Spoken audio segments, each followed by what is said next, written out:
Oke, baiklah kita teruskan dengan larutan elektrolit dan non-elektrolit ya.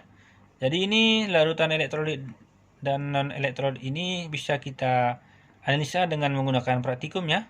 Nah, nanti dari praktikum itu kita akan tahu itu elektrolit kuat, elektrolit lemah, non-elektrolit gitu ya. Nah, ini caranya ya. Kalau nanti elektrolit kuat, dia kan tadi terionisasi sempurna sehingga alfanya 1 ya. Alfa itu artinya derajat ionisasinya ya.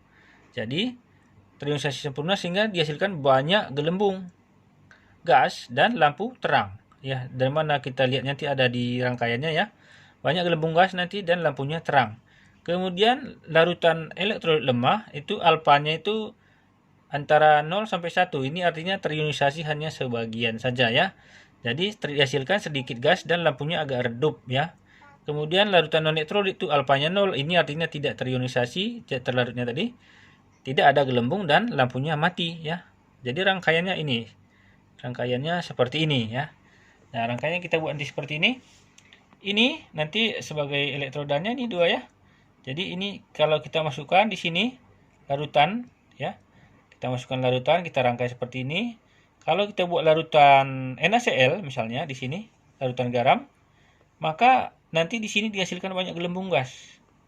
Banyak gelembung gas kalau kita isi dengan larutan garam ini. Dan ini lampunya nyala ya. Lampunya ini jadi nyala, terang. Karena NaCl itu termasuk larutan elektrolit kuat ya. Kedua misalnya kita masukkan ke sini air, kemudian kita masukkan cuka. Cuka tadi kan elektrolit lemah ya. Jadi nanti ini gelembung-gelembung gasnya di sini sedikit nanti dihasilkan. Di sini pun lampunya nanti agak-agak redup gitu ya, tidak terang. Nah, itu cara menganalisanya. Nah, kemudian praktikum yang ketiga kita masukkan misalnya di sini air, kita masukkan gula, aduk gitu ya. Aduk, kemudian kita uji, kita masukkan ini ke dalam, kita uji.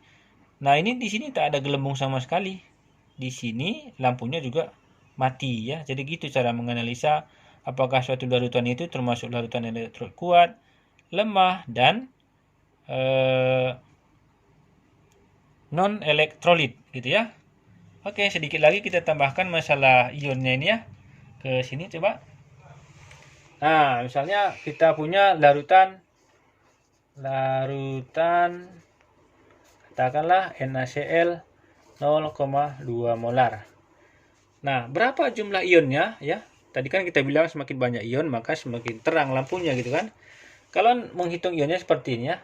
NaCl ini kita ionkan menjadi Na+ dan Cl- ya. 0,2 molar ini berarti kita buat di sini 0,2 molar. Di sini cara ngitungnya adalah 1 per, tetap kayak gini, 1 bagi 1 ya.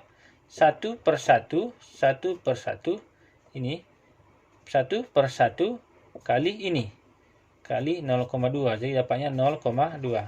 Untuk mencari ion seperti di sini juga 1 per 1 kali 0,2 ya. 1 per 1 kali 0,2, jadi dapatnya adalah 0,2. Maka jumlah ionnya sama dengan 0,2 tambah 0,2 ya. 0,2 tambah 0,2 sama dengan 0,4 molar. Itulah jumlah ion yang ada di situ ya.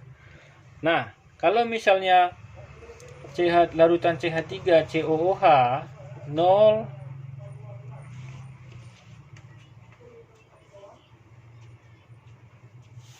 misalnya ini ya, ulang ya. Kalau misalnya larutan H2SO4 0,1 molar, berapa jumlah ionnya? Cara ngitungnya gini. H2SO4 itu terionisasi menjadi H+ dan SO4 2- ya. Ini udah kita pelajari sebelumnya. Kita setarakan ini. Ini hanya 2 kali 1 2, maka di sini adalah 2. SO4-nya sudah setara ya. Berarti di sini 0,1 molar, yang mana? Yang ini ya. Maka di sini adalah 2 per ya, ini per ini 2 per 1 kali 0,1, dapatnya adalah 0,2 molar ya. Kalau ini 1 per 1 kali 0,1. 1 per 1 kali 0,1, dapatnya 0,1. Jadi jumlah ionnya sama dengan 0,2 ditambah 0,1 sama dengan 0,3 molar, seperti itu ya. Nah, inilah cara menghitung ion-ion yang dihasilkan seperti itu ya. Jadi kalau ditanya mana lebih kuat daya hantar listriknya NaCl 0,2 daripada H2SO4 0,1. Nah, kelihatan ini NaCl 0,2